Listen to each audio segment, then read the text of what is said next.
यह खबर आपने भी सुनी होगी कि chat GPT UPSC exam clear नहीं कर पाया। तो क्या सच में चैट जीपीटी ने एग्जाम दिया था? अच्छा, जिनको नहीं पता कि चैट जीपीटी क्या भला है, उनको बता दें कि यह एक एआई सॉफ्टवेयर है जिससे आप तरह तरह के सवाल पूछ सकते हैं, जैसे कि हम गूगल से पूछते हैं। लेकिन यह गूगल की तरह वेबसाइट्स की लिंक नहीं देता, बल्कि खुद से जवाब तैयार करके बताता है।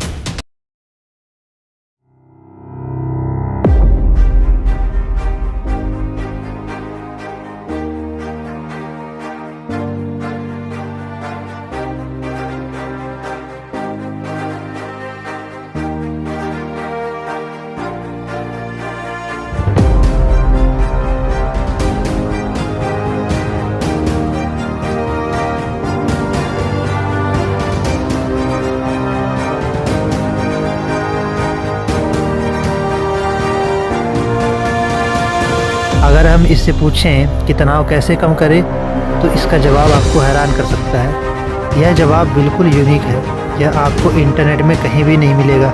यहाँ तक कि अगर आप चैट जीपीटी से दोबारा यही सवाल पूछेंगे तो इसका उत्तर थोड़ा सा अलग ही देगा।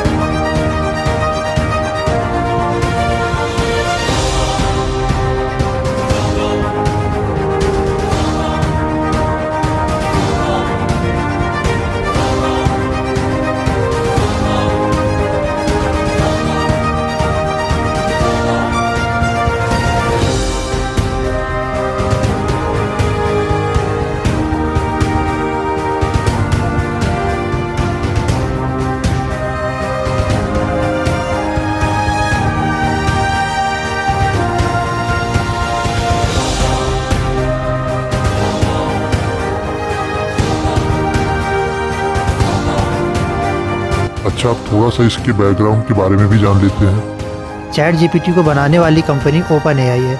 इस कंपनी के शुरुआती फाउंडर्स में से एक इलॉन मस्क भी थे। बाद में 2018 में वे इससे अलग हो गए।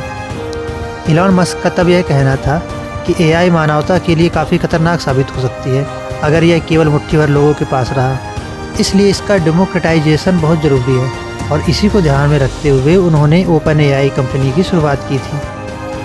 यह कंपनी तब ओपन सोर्स नॉन प्रॉफिट हुआ करती थी। बाद में आगे चलकर इलॉन के जाने के बाद इसे फॉर प्रॉफिट कंपनी में बदल दिया गया। आज के समय में इस कंपनी को माइक्रोसॉफ्ट कंट्रोल करता है। मतलब चैट जीपीटी को आप माइक्रोसॉफ्ट का गूगल को जवाब कह सकते हैं।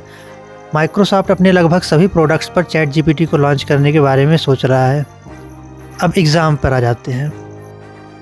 वास्तव में बेंगलुरु स्थित संस्था एनालिटिक्स इंडिया मैगजीन ने दावा किया है कि उन्होंने यूपीएससी 2022 के सेट ए के सारे 100 प्रश्न जीपीटी से पूछ डाले, बिल्कुल वैसे ही जैसे आप और हम चैट जीपीटी से सवाल पूछते हैं। इन 100 सवालों में से 54 सवालों का जवाब ही चैट जीपीटी दे पाया। इन सवालों में भूगोल, अर्थव्यवस्था, इतिहास, परिस्थितिकी, सामान्य विज्ञान और करंट अफेयर जैसे विषय पूछे गए थे। लेकिन इन 100 सवालों में से 17 सवाल करंट अफेयर्स के थे, जो कि 2022 की घटनाओं पर आधारित प्रश्न थे। लेकिन चैट जीपीटी के अंदर जो डाटा फीड की गई है उसमें केवल 2021 तक के ही करंट अफेयर्स को डाला गया है। मतलब ये कि 2021 के बाद की घटनाओं के बारे में चैट जीपीटी को कुछ भी नहीं पता। इसलिए ये ऑब्वियस था कि चैट जीपीटी करंट अफेयर्स के प्रश्न का जवाब नहीं दे पाया। दूसरा कारण चैट जीपीटी के फेल होने के पीछे यह है कि चैट जीपीटी सवालों का जवाब आसान भाषाओं में देने की कोशिश करता है। उसे नहीं पता कि वह कोई एग्ज़ाम दे रहा है और उसे एग्ज़ाम के अकॉर्डिंग जवाब देना है, जैसा कि हम और आप करते हैं कि अलग अलग एग्ज़ाम के लिए अलग अलग तरह से उत्तर लिखते हैं। यही कारण था कि चैट जीपीटी के जवाब से एग्ज़ामिनर से संतुष्ट नहीं थे। और फिर यूपीएससी का सवाल था, अच्छे से समझ में आ जाए थोड़ा कठिन है। लेकिन ऐसा नहीं है कि चैट जीपीटी ने कोई बड़ा एग्ज़ाम नहीं दिया है। यह यूएस की मेडिकल लाइसेंसिंग एग्ज़ाम क्लियर कर चुका है और गूगल के इंटरव्यू के जवाबों को भी सफलता से दे चुका है। तो दोस्तों, आज की वीडियो में बस इतना ही। उम्मीद है आपको हमारा यह प्रयास पसंद आया होगा। ऐसे ही ज्ञान की तमाम जानकारियाँ प्राप्त करने के लिए ज्ञान जीपीटी को लाइक सब्सक्राइब ज़रूर करें। और चैट जीपीटी के बारे में अगर और डिटेल वीडियो चाहिए तो कमेंट करके बताएं, या फिर किसी और टॉपिक पे आप वीडियो चाहते हैं तो वह भी बताएं। धन्यवाद दोस्तों, वीडियो पूरा देखने के लिए। आपका दिन शुभ हो।